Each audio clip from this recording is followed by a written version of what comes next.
Kita bikin udang saus padang. Kemarin sempat banyak banget yang request resep ini, dan gue thank you banget loh karena ini simple tapi enak banget. Langsung aja kita potong bahan-bahannya: tomat, bombay, cabai, sama daun bawang. Ini kita potong kasar buat nanti ditumis. Lanjut ke bumbu halus, kita pakai cabai keriting, cabai rawit, bawang merah, bawang putih, jahe, dan minyak. Kalau udah halus, langsung aja kita tumis sampai dia mulai kering, baru masukin yang udah kita potong-potong tadi tuh: bombay, tomat, daun bawang. Kalau udah mulai lembek, udah mulai wangi, langsung kita masukin air dan segala macam bumbu. Nah, ini bumbunya nanti sesuaiin lagi ya, soalnya ini gue kira-kira doang. Semua bumbu udah masuk, kita aduk-aduk, tunggu mendidih, baru masukin udangnya. Ini kita masaknya bentar aja, nggak usah terlalu lama. Sekarang kuahnya kita ketelin pakai maizena, tuang bagian hijau daun bawang, dan selesai. Gampang banget kan? Parah, ini bener-bener bikin gak bisa berhenti makan nasi. Sausnya sendiri aja udah nikmat banget. Kalian juga bisa pakai cumi, pakai ikan. Kalau gue sih sukanya udang ya, soalnya juicy banget. Cepetan recook. Yuhu, sajikan deh di piring yang cakep. Nikmatin lagi panas. Nasi, mana nasi? Enak banget nih, enjoy! Pertama, rendam dulu cuminya dengan air panas sekitar 20 menit. Ini untuk ngurangin kadar garamnya ya, karena ini agak asin. Setelah itu nanti diangkat, terus ditiriskan. Bumbunya simpel aja, nggak pakai blender. Iris-iris bawang putih, bawang merah, cabai merah besar sama cabai hijau besar. Tomat hijaunya juga, supaya makin pedas aku tambahin cabai rawit juga. Kalau nggak mau pedas, ini boleh di skip. Goreng deh cumi asinnya, nggak perlu sampai terlalu kering, nanti diangkat terus ditiriskan. Lanjut, tumis lagi bawang merah sama bawang putih. Kalau udah wangi, masukin deh serai sama daun jeruk yang udah diremes-remes. Masukin juga irisan cabai, tomat, tambahin saus tiram, garamnya dikit aja. Masukin deh cuminya sama sedikit air.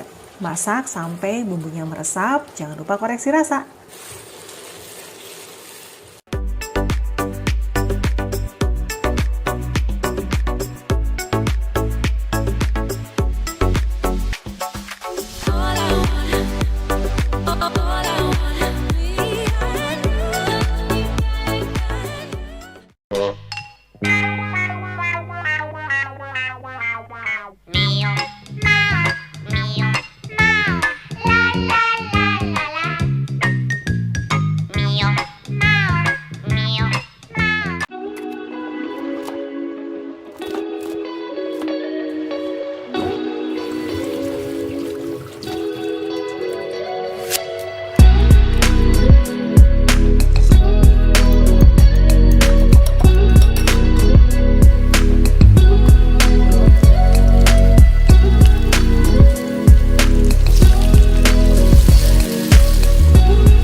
Ada yang masih bingung bikin sambal ayam geprek yang enak gimana? Yuk kita bikin bareng. Didihin air, terus masukin bumbu-bumbunya. Ini udah aku tulis dan kita masak sampai empuk. Kalau udah empuk tinggal diangkat dan tiriskan. Masukin ke dalam chopper atau blender, kemudian dihaluskan sampai halus. Nah, kalau udah kita tumis dengan minyak, terus masukin garam, gula pasir sama kaldu jamur secukupnya. Aduk-aduk terus sampai minyaknya ini berubah jadi warna merah ya teman-teman. Nah, ini udah merah minyaknya, tandanya sambalnya udah jadi. Tinggal di plating di atas cobek, terus diratain begini, taruh ayam goreng sama tempe goreng di atasnya, dan digeprek-geprek deh kayak gini. Terakhir tinggal disiram lagi atau tambahin lagi sambal di atasnya, dan udah jadi. Gampang kan? Yuk recook! Kita belajar masak steak yuk, dijamin mudah dan simpel. Di sini aku punya Norwegian salmon bagian middle cut. Wih, lihat deh, besar, berlemak, dan beratnya 250 gram ya. Salmonnya mau aku bumbuin dengan ringan menggunakan garam dan lada ya, dari jauh aja biar merata. Untuk mendapatkan crispy salmon skin yang kita mau, pastikan wajan kalian benar-benar panas ya. Di sini aku mau tekan bagian kulitnya supaya kontak kulit dengan pan merata ya. Perlu kalian tahu bahwa kebanyakan ikan akan dimasak pada bagian kulit sampai 50%. Ini dimasak dengan api kecil, slow and low ya. Nah, kita balik dan mau aku basing dengan butter dan rosemary ya. Proses pembasingan ini juga masak salmon secara perlahan, memastikan kulit salmon crispy dan daging salmonnya tetap juicy. Butter yang foamy juga menandakan suhu api tidak terlalu panas. Di sini aku basing menggunakan rosemary ya. Kalau kalian mau menggunakan thyme, garlic, onion juga nggak masalah. Proses pembasing ini akan masak salmon steak sampai 80% dan 20% proses pemasakan akan selesai saat salmon selesai dimasak. Residual heat akan tetap memasak salmon sampai matang. Yuk kita plating. Di sini aku punya roasted rosemary potatoes, pickled cucumber, dan Norwegian butter sauce ya.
It's really very simple, actually.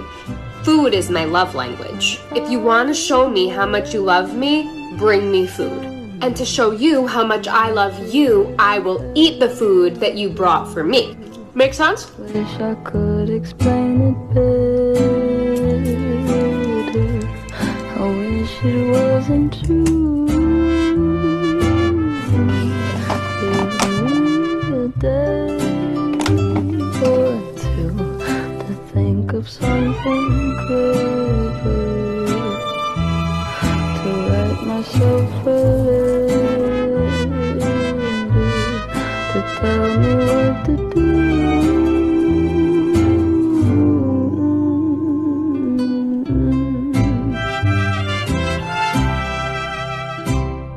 Telur dadar ala rumah makan Padang ini cuma dari 3 telur, tapi udah tebel kayak gini. Soal rasa pasti enak banget. Haluskan bahan-bahan ini. Di sini biji cabai merahnya dibuang supaya bocil juga bisa makan. Campurkan telur dan pertepungan, kocok dulu sampai larut. Nah, pakai tepung beras tuh agar hasilnya lebih memadat. Lanjut tambahin irisan dedaunan hijau ini, bawang merah, bumbu halus, garam, kaldu bubuk, merica bubuk, dan terakhir ketumbar bubuk. Kocok sampai tercampur. Tuangkan adonan telur ke dalam minyak yang sudah panas. Setelah itu kecilkan api kompor biar gak gosong dan telurnya matang merata. Jangan lupa dibalik ya bun. Nah, ini nih bagian yang paling deg-degan pas mau balik telurnya. Siap dulu aja yuk bun, buat ide menu sahur Ramadan nanti. Cobain yuk.